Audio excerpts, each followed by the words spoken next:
going to, after the flood, the Lord gave an instruction to Noah. Do you have your Bible with you? Sige, pwede basa kayo ng Bible para hindi tayo matuyo. Yes. Chapter 9, Genesis chapter 9, verse 4. Okay, so after the flood, anong command ng Panginoon with regards to the food that we eat?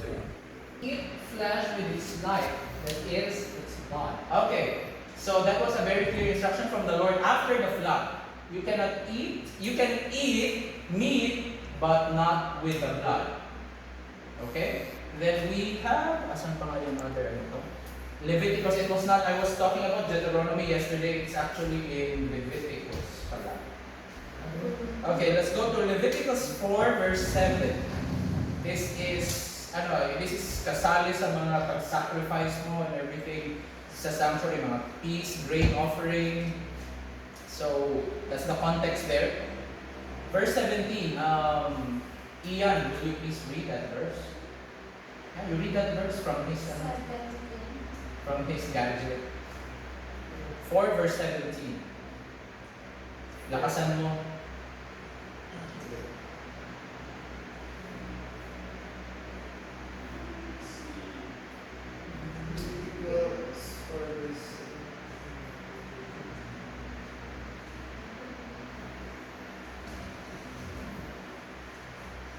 And the priest shall dip his finger in some of the blood. Ay, is it? No, it's not 4. Sorry, kaya pala. It's 3.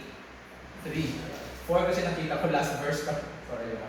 3 verse 17. It shall be a perpetual statute for your generations throughout all your dwellings, that you eat neither fat nor blood. Okay, so that is actually a clear reminder or a clear command from the Lord that if they actually don't do that, it is abomination in the sight of the Lord.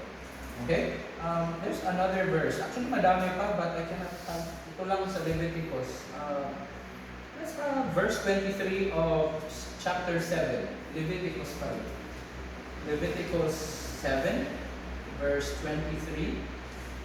Sino na nandyan, you can read right away. Speak to the children of Israel, saying, Ye shall eat no manner of fat, of ox, or of sheep, or of goat. These are actually clean animals, right? Yes. These are clean animals. Okay, move forward. And the fat of the beast as well, all is fat, and the fat of that which is stored in the beast, may be used in any other use, but You shall by no means, no wise. yes, by no means you shall not eat it. Next, verse 25. Whoever is there, sige na, verse 25. For whoever eats the fat of the animal of which men offer an offering made by fire to the Lord, the person who eats it shall be cut off from his people. Cut off. Next. Moreover, you shall eat no manner of blood, whether it be of fowl or of beast, in any of your dwellings. Then 27. Whoever eats any blood, that person shall be cut off from his people. So that is a very strict rule from the Lord. Do you think if the Lord gives you a rule, is it something for your danger? No. It's always for our good. Right? Although we would struggle, pero sa kanila, do you think it was a struggle? That was a very clear commandment. Hindi siya prophetic. That we need to analyze anything, di ba? Every time you do it, Mr. Elser na decree for me. Yeah, that's why they want to go back to Egypt, right? Pero namatay sa namatay. Yeah. So, sir, kasama ito sa sa mga, ay hindi ito kasama sa mga na-abolish sa dito na. Because it's a clear instruction kasi. Remember, it spans from Noah's.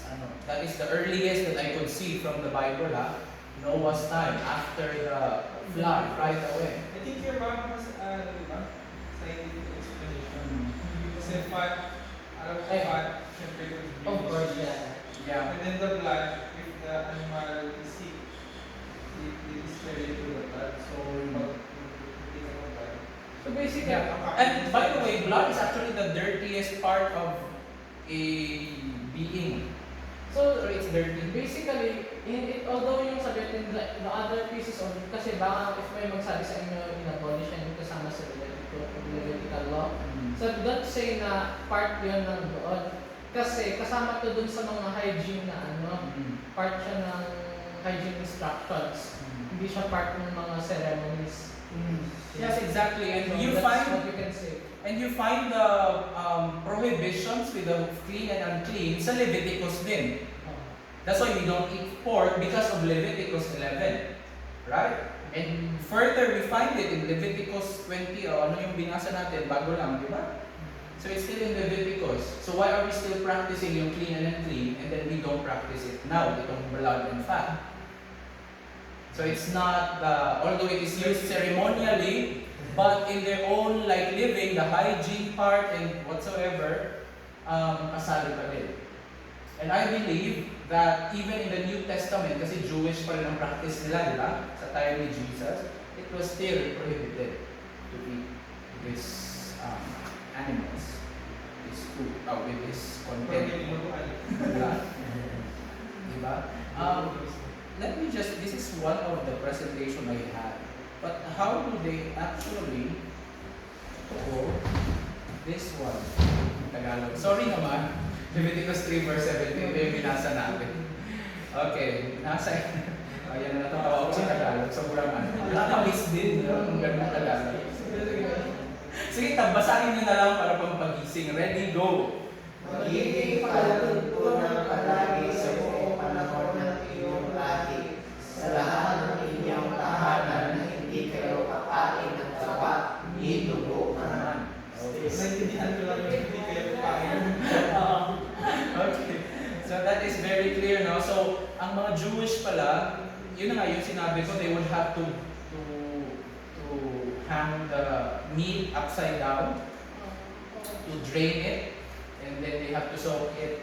Actually, pina-research ko ang asawa ko kanina kasi she was actually studying about this before. And then, sabi nga nila, the Jewish kasi, parang pareho din yan sa Islam na may mga extreme din na mga ano sa kanila. So, iba-iba din yung kosher stands nila. May iba na hindi masyadong conservative, kaya hindi na kumakain talaga sila ng meat na may na may blood, parang ganyan. But sa standard talaga, it's really like that. And then they actually have a laboratory. Sa Malaysia ba? Ganun. Ang mga kanin nila na sa supermarket. Ganun, iba talaga nasa pag nila yung Yeah. anak ng Pinoy. Sa kanila. Iba yung lasa. Yeah, because they have that. So, tatanggalin nyo, thank you for that, sir, ha? Tatanggalin yung dugo, and then they will also have to remove the fat as well. So, wala na din na siya yung sa pailasaan. Pwede ba sa manok mapapala nakapakas na ng taba? Ha? Maayo kung matanggal. Basta ako kasi hindi ko na masyado iniisip because I'm a vegetarian already. So, sorry. Pero whatever that is, basta ang importante, wala ang fat and wala yung blood. Okay. But what I know is pag wala na nga daw talagang blood and fat, wala na din daw na lasa malamig meat. Okay? And most of the diseases is in the blood actually of the animal. Aside from cancer na may nagbubuo dyan, but most of the diseases are actually in the blood. The health of a living thing actually depends on the blood. Diba? Tama ba? That's why you have allergies because of your blood. Meron talaga siya sa blood mo. Okay? That's why you have to cleanse it by juicing to cleanse the blood. Because life is in the blood. Importante yun. Okay? So yeah. Parang ano lang yun siya, padaan lang sa mga na-discuss natin yesterday. Okay? So, yan. What else do I have for this? Yan lang naman. So far. That's why we are encouraged to have this. Yun na pala. Ayan, kita na pala lahat yan. Basta, ayan siya. By the way, even sa kosher pala, even if it is special, like for example, grains, pag may mga makita, very strict sila. Even pag may mga ants lang yan nandyan, it's not considered kosher anymore. So they cannot eat that. So pag nakaluto tayo ng rice tapos may bukbok, Tapos, Kasalanan. grabe siya, no? They are very strict. Yun lang. Ano yung kosher, sir? Kosher is, like for example, kung sa Muslim, they have the halal. Halal. Pag halal, they can eat that kasi halal. Pag haram, they cannot eat that. Okay? Sa kanila din, sa Jewish, pag kosher, they can eat that. Okay, pag may tatak siya na kosher. Thank you for asking. I thought you know. Kasi kahapon parang it seems like you all know parang ganyan. Okay, that's it. So we left yesterday with a discussion of the sin offering. Can anybody yung parang can help kung ano ang napagstudihan natin yesterday? Sige, let's start with the services. Sa courtyard, what are the services that we see there? Okay, anybody who would like to share to refresh everybody's memory? Daily service. Sige, yeah, the daily service. Can everybody have a movie in the mind that could tell us, sige, pag start ganito, pag nagkasala ka, dadala ka ng ganito. Sige, anybody who could share that to us as a refresh. Mas maganda yung Pag-praise. Yung maganda pagkasabi. Sige. So, mag-start talaga yan sa may kasalanan. Sige, let's start from there. So, pag may kasalanan ka, what is required of you? Sige, si Sherdan, let's start with Sherdan. So, dapat mag-offer ka ng isang sacrifice, an offering. So, sige, saan mo dadalhin? You bring it to the priest. Okay. Diyan sa Okay. sanctuary. Okay, sige, so dadalhin mo siya doon, and then, what's next? What will you do after? Dapat we should have a clear picture of this. Papatayin ba right away? Yes, you have to lay your hand on it. Kasi, ang time is to transfer the sin from you to the animal. Okay, good. That's good. And then after, And then you will kill it with the knife. yes. Pwede hindi knife yung kamay mo talaga. Walang knife. Kasi hindi kahirap naman. Then, ha? And then So, i-kill siya. Meron pa siyang gagawin actually that we later discuss sa ating sa sin offering yesterday. At may kukunin pa siya. What will he get? The fat, yes, correct. We will have to get the fat because the fat is a symbol of... So, bali sir, mag-inaw sila dito sir? Yes, exactly. Parang ganun talaga. So, it's the sinner who kills so that it will be a reminder for him na dapat ako ang nandyan sa place na yan. But somebody is taking my place so that I would not need to die. Okay? Wala ba kasi kung marami sila, di marami sila din. Madami talaga. Ganun talaga eh. Siguro may pila, no? May pila siguro. Naka-social or physical Kasi distancing. siguro man sila may kasi na, madaming Or whatever that is, basta parang gano'n. Basta gano'n. Let's just focus on one sinner kasi pag madami na, masyado nang madugo. Oo. Ayan, so after that, where will you bring your sacrifice? Yes, ibigay natin sa priest, alam naman. And then, what will they do with that? Yeah, they will have to, ang blood muna tatanggalin. Right? Tatanggalin, they have to drain the blood. And where did they put the blood, by the way? Some of the blood will be taken by the priest. Kasi saan dadalhin? holy place. Yeah, it will be the holy place, but the remainder of the blood, saan nilalagay? It's actually on the ground. Ang dumi nun ah. Sa ground lang talaga. Yeah, yes, the ground, just below the altar of burnt offerings. And then after that, ano nang mangyayari? Ha? Ilagay na doon sa altar, di ba? Parang net, sumbahan yun. Yes. And then, where will fire come from? From the Lord. Yes, it's from the Lord. Okay, there's no other fire that can make that offering into ashes. It's only the fire from the Lord. It's called a holy fire. And after that, ano mangyayari? Where will they put the ashes? After one Sa side ng altar. Yes, aside on the eastern part of the altar, parang ganyan. Okay, so nakikita siya. So every day, because we are now talking on the daily service, every day nagpapile up ang mga ashes dyan.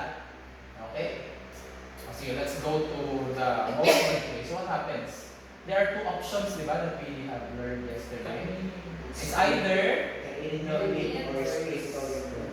where will they sprinkle the blood? Yes, a veil just before the presence of God, or di ba, ang altar of incense. After that is the veils of John. By the way, they will have to papahiran niya yung horns because every altar has horns on each corner. So papahiran niya siya ng blood. I was thinking kanina, it was never explained anong ibig sabihin ng horns na pinahiran ng blood. What is that? What do you think? What is the anti-type for that? Actually, never pa ako nakabasa about that.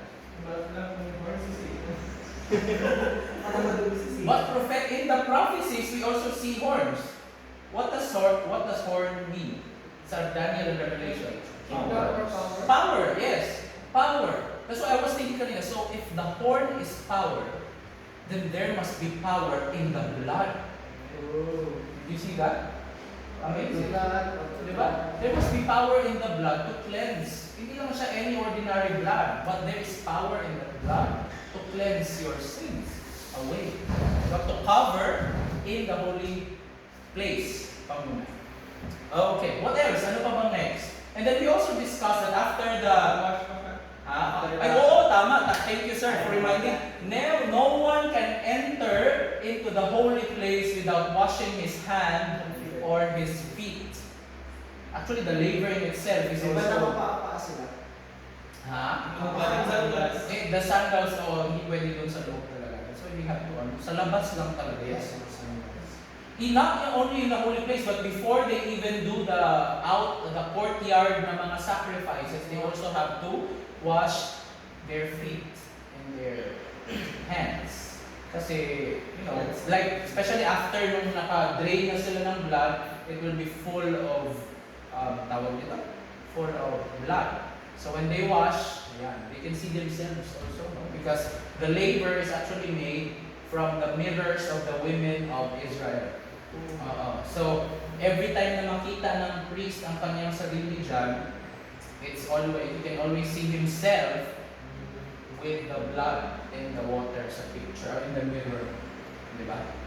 Every time. By the way, nung si Jesus, nung tinusok yung side niya, what came out? Blood and water. In the labor, blood and water also. Right? Okay. Yeah, it's actually blood and water. Okay, so, ano pa ba? Saan na ba tayo? The last thing that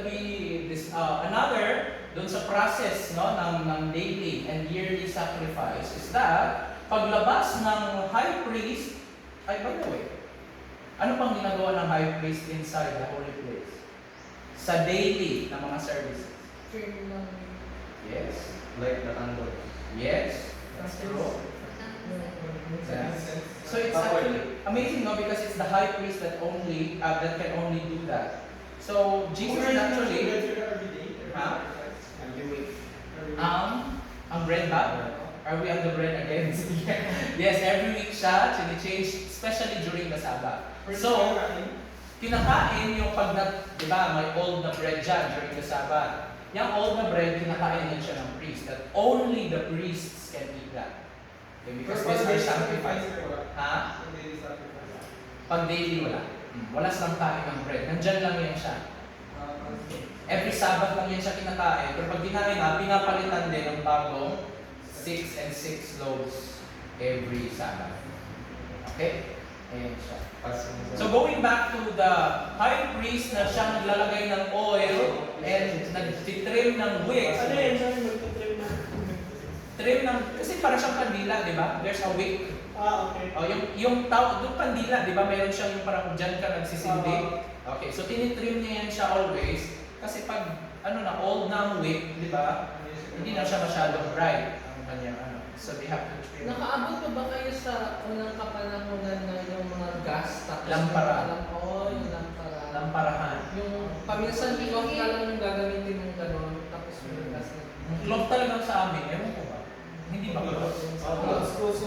Damit din.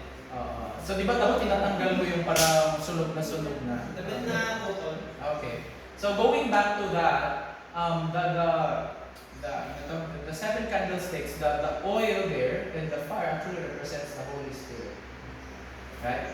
So it's only the high priest that makes your fire burning and will refill the oil there.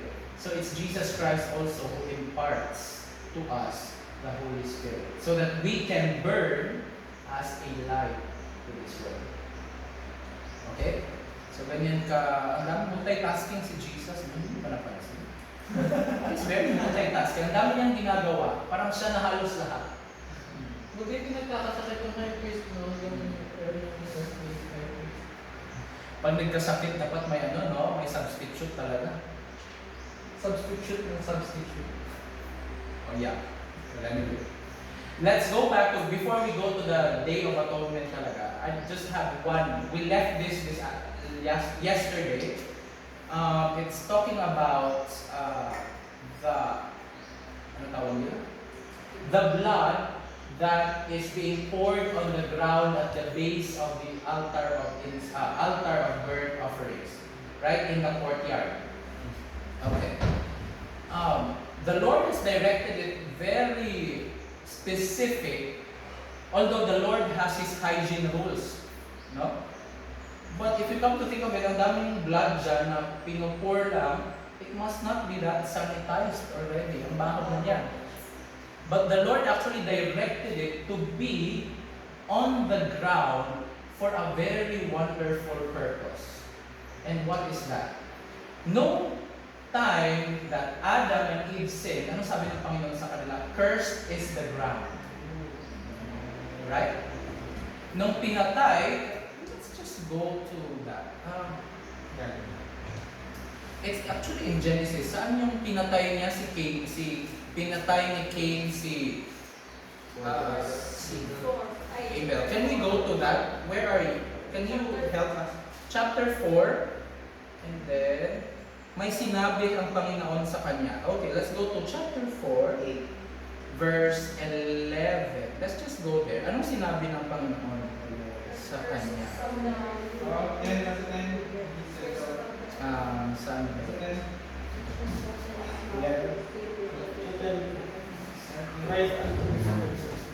First from the ground. Asa na ba? Saan ba? 11 ba? 10 10 and 11. Okay, let's just read that.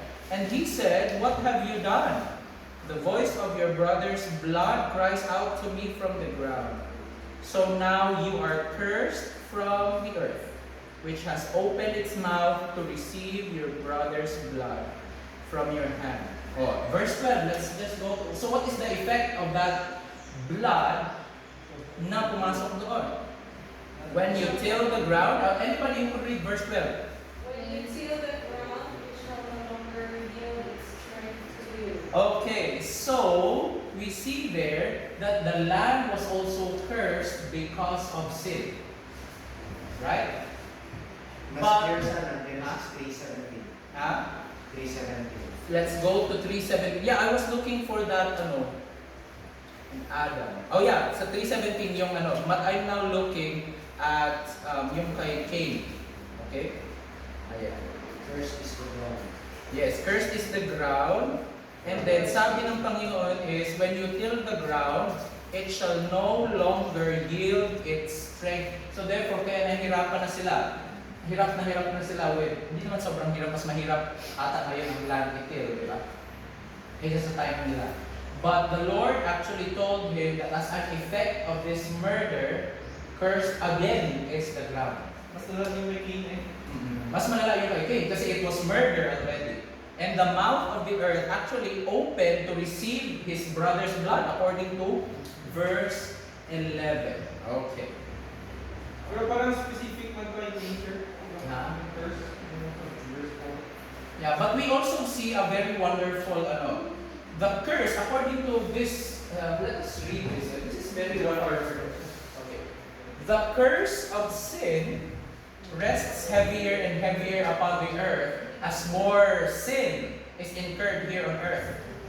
But there is only one thing in all the universe of God that can remove this cost. You have to read this. This is very wonderful for me. This is really wonderful.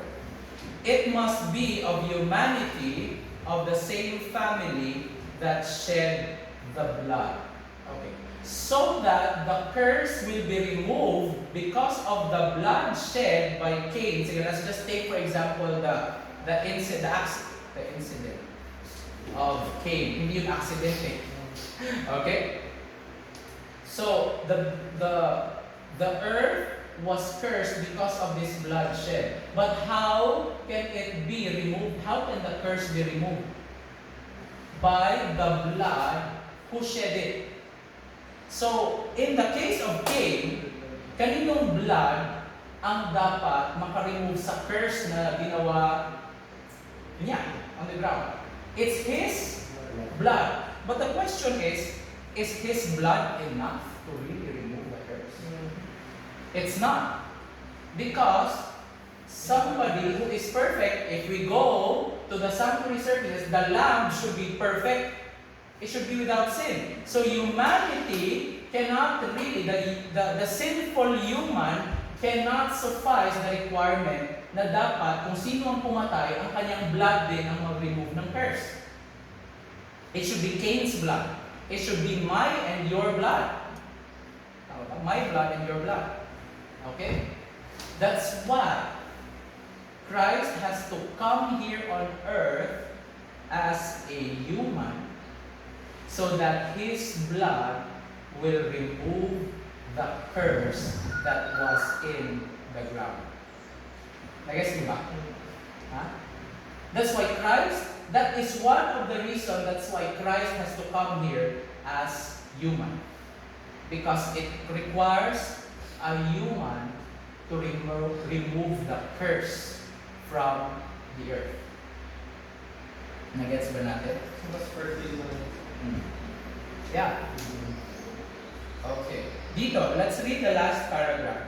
Since it is the sins of mankind that defile the earth, in every sin offering, after the offering had been made for the sinner, the remainder of the blood was poured out on the ground at the base of the brazen altar in the court. Right? Yan ang pinag-usapan natin kanina. As a type of the precious blood of Christ, which would remove every taint of sin from this earth and clothe it in Eden beauty. So, what do we learn from here? Christ came with His blood not only to redeem humanity, but also to redeem the earth, the physical earth. Okay? He has to redeem this so that He can make it as a new earth na walang curse. Did you see that? What does it mean, sir, to redeem? To redeem. Kasi, when sin came, ano ba yung redeem by the way? Redeem kasi pag, like for example, sanla ka, dilukat niyo mo ba? Dilukat niya, it was yours, di ba? Kung nagsanla ka sa pawn shop, it's actually yours. Right? So pag redeem mo na, pag kinuha mo na, may pera ka na pambayad for that. Saan ba galing yung Ha? Bakit niredeem niya? Niredeem niya because Satan took the earth. Satan is the prince of the earth. He was prince of the earth when sin entered. Sa kanya, Satan actually took it na parang, this is my world right now. But at the cross, wala na. Christ took the kingdom again. May illustration yung maganda yung book. Sige sir, go ahead. Kayo kanta. Yeah, yo. Di ba we are created? Yeah, 2 times your mind, sabi ng kanta. Because first, during the creation, we are gods. But He lost us because we decided not to be in Him. So, He did something again, and that is to send Jesus Christ, to redeem, to take again lost humanity. But with the sacrifice on the altar, bakit pinur ang blood on the ground? Because it is a wonderful message that not only humanity is to be redeemed, but the entire earth, the ground in itself. Because it was cursed because of sin. Isn't it wonderful? For me, it is wonderful. So Christ came not only for us, but for the whole planet. Right?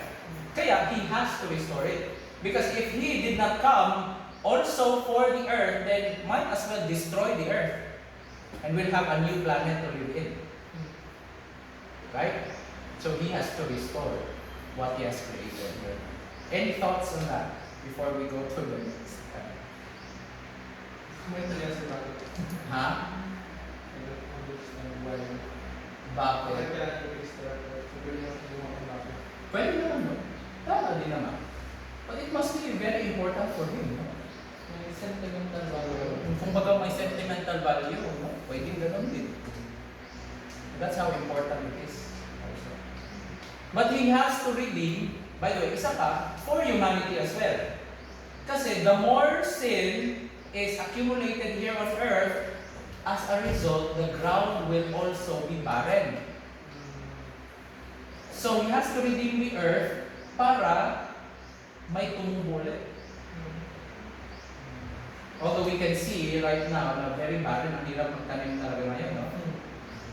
But, sabi nga ng Panginoon, if you will follow and obey my statutes and commands, I will not bring all of these diseases to you. Sabi ng Panginoon, and I will bless your land. By the way, it's not just a symbol, napaka-isipin nyo magkuha ka tayo ng blood bay, lagay natin para ma-remove ang pressure. Okay, hindi gano'n. Okay, this is again the type. But the type does not suffice. We need to have the anti-type, and that is the blood of Jesus Christ. So these are just symbols. Okay? Yun. Pinagpataba yung dugo. Actually, pwede no, pataba din siguro talaga ng dugo dapat. Oo, kasi Kasi marami yung mga ano dyan mga bacteria that will help, mga whatever. May protein dyan. Nasa blood din eh. Lahat ng mga minerals that the land needs, the nutrients are Lord, should be there. Okay, now let's go to the Day of Atonement. Asan na ba tayo? Ay, bakit doon ako nagbasa? Okay. Ayan, the Day of Atonement. So the Day of Atonement happens on the 10th day of the 7th month of the Jewish calendar. So it's not July 10, the 10th month is actually, yung parang October 23, actually somewhere there is actually autumn. Autumn, but we don't have autumn here, di ba? Ganyan. So the 10th day of the 7th month was the Day of Atonement. It was, according here, it was regarded as more sacred than any other day in the yearly round of service. Kasi maraming services. But the Day of Atonement was the most pinaabot nila na. And it was a ceremonial Sabbath and a fast day. No one is allowed to eat during this time. Anyway, 24 hours lang naman takot sila. Takot kayo kasi hindi typical pa naman ngayon na baka wala nang kain-kain. No? So the Israelite who did not afflict his soul upon that day was cut off from among the people. What do you mean by cutting off? It's not siya Israel. So it could be that cut off is hindi ka natama. You will be, yung parang ihulog ka ba from being an Israelite. So now you will be considered as a heathen, part of the heathen. Okay? But there are so many accounts in the Bible that cutting off, also especially in ito sa Israelite, ancient Israelite times, cutting off means destruction of that person or death of that person. So you will be cut off pag hindi mo nagawa ang duty mo during the Day of Atonement. Okay. So there are several sacrifices offered upon the Day of Atonement. Ito. Before he entered upon the regular work of the day, anong gagawin ng high priest? He will have to sacrifice for himself and his household. Okay? And remember, it's the most expensive. Okay? The bulla. Kaya for himself. Dapat cleanse muna siya from any sin. Or else, mamamatay siya sa loob. Mag-present siya ng Panginoon sa sanctuary. Okay. So, every day, bulak. Day of the Hindi ko to. This is on the day of atonement. Pero pag nagkasala siya, let us always remember, pag nagkasala ang high priest, that is required of him. It's the most expensive sacrifice.